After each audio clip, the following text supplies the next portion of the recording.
I think this story, and there's a lot of them that I'd like to tell today, has to deal with my own family and my oldest son, Brian.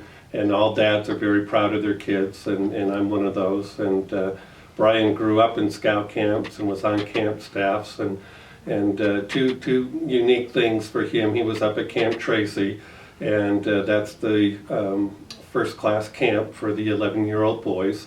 And he was over orienteering up there. And he did the basic stuff for orienteering and taught the boys that. And he had a really great experience being on camp staff and having the responsibility to teach those young men orienteering. And of course he learned a lot himself about maps and compass and those kinds of things that would take the boys on the hikes up through Mill Creek Canyon, and just had a terrific summer.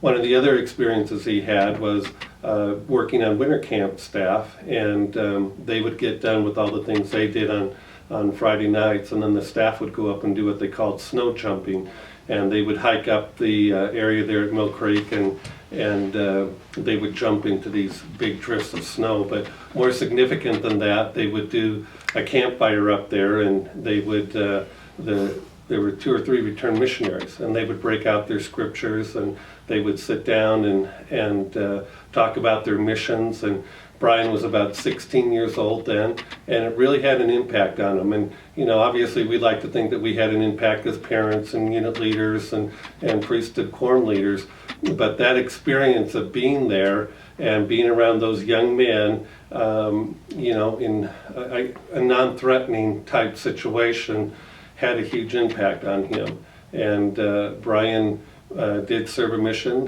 He was in the Buenos Aires South mission, and obviously learned Spanish and was a successful missionary. Later taught at the MTC, went on and got a master's degree, and believe it or not, in GIS. And all the way back to when he was 14 of doing map and compass, that stayed with him. And he's now an analyst for the federal government. He's been in Mexico City in the embassy with his kids, and it's just been a great experience. Brian, to this date, has a great love for scouting and serves as a den leader in his ward in Leesburg, Virginia.